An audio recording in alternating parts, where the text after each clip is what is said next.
بسم اللہ الرحمن الرحیم۔ آپ کی دعا سے قرآن مجید یاد ہو گیا۔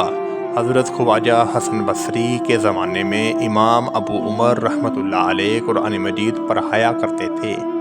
ایک مرتبہ ان کے پاس کوئی شخص قرآن مجید پڑھنے آیا۔ آپ نے اس کو پڑھانے سے انکار کیا۔ اس جرم میں اللہ تعالیٰ نے انہیں سارا قرآن مجید بھلا دیا۔ وہ روتے ہوئے خواجہ حسن بصری کے پاس گئے اور سارا معاملہ بیان کیا۔ خواجہ حسن بصری نے فرمایا، اے شخص، تو حج کو روانہ ہو جا، کیونکہ آج کل حج کے ایام ہیں، اور جب تو حج سے فارغ ہو جائے تو مسجد خیف میں ایک بزرگ محراب میں بیٹھے ہوئے ملیں گے۔ وہ ذکر و اذکار میں مشغول ہوں گے۔ وہ جب تک اپنے معمولات سے فارغ نہ ہو جائیں تو ان سے بات نہ کرنا۔ جب وہ فارغ ہو جائیں تو تم اپنی حاجت بیان کرنا۔ ان کی دعا سے تمہیں پھر سے سارا قرآن مجید یاد ہو جائے گا۔ ابو عمر نے خواجہ حسن بصری کے حکم کی تکمیل کی، حج ادا کیا، پھر مسجد خیف پہنچے۔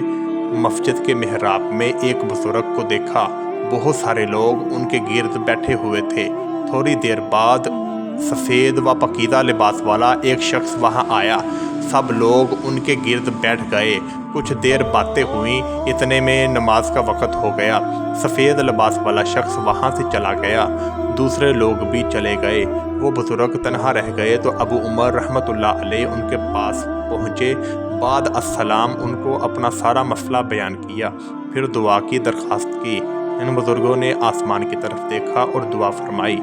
ابھی انہوں نے دعا ختم بھی نہ کی تھی، ابو عمر رحمۃ اللہ علیہ کو دوبارہ سارا قرآن مجید یاد ہو گیا۔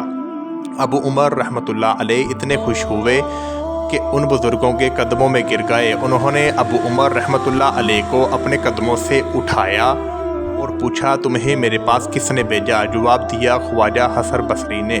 بزرگ بولے، خواجہ حسن بصری نے ہمارا پردہ فاش کیا، ہم ان کا راز فاش کرتے ہیں۔